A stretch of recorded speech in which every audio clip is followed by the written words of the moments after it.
Saka panguwa ino noimba kuti munthu wese watambira mwili washe ni loba lake vinyo ne chingwa chisina mbiliso.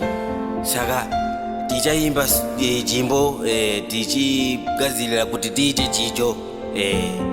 Saka tichayida izvi kuti tirambe tichilangalira kufane kumuka kwe Jesu. I will sing. Hapo Jesu.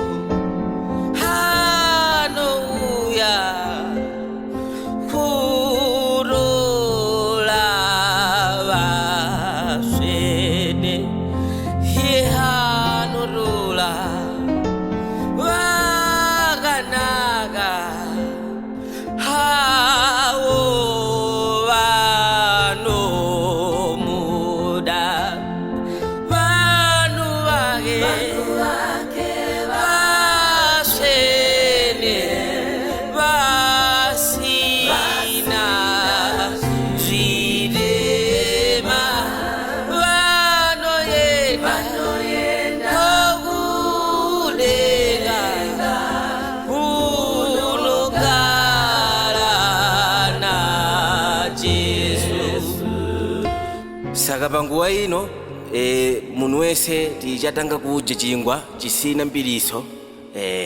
Saka munthu wese ayise chingwa mkanwa.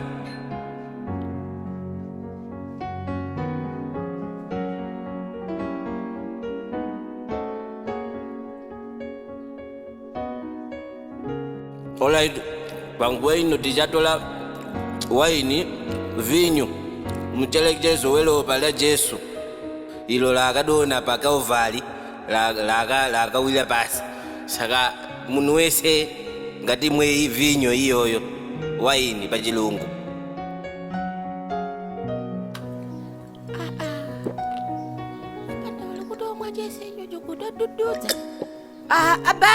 Abanda aiwa itaizili femu chechi imi nichiko fe kuita sei kwacho nguwai kudya chicho ndiye kuti nguwai unodzamisa fungwa zako iwo uli kutoita basa lekutalitsa nichipa. Nili kutalisa ndawa isusu mwatipa tumpimo twa waini shuwa imi muluku mabotolo lese aiwa itaifea abanda isu ndisiwe kutenga zvinhu zvinoshandiswa pachidyo imimi ndime kutomwa chibhodhoro chese kulangalira kufani kumuka kwa Jesu uchilangalira wega zvina basa imimi zvine basa iwe chingwa apa chingwa watoja mwili wese kabalofu lese shuwa uchisimu wamwese wapa kanzatu nde watimba isusu loba la Jesu Kristu wanwa lese aukure banda aukure amene uchire wetose aukure.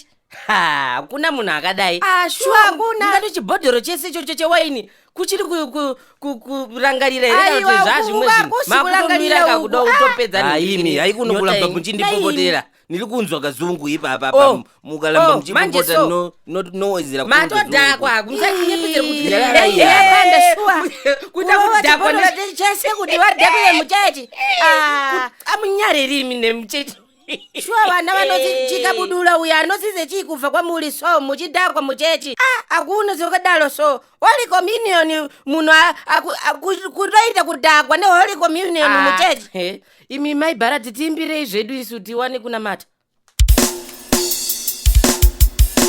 Mwari makatuma mwana wenyu Ishe Jesu Kristu kuti vati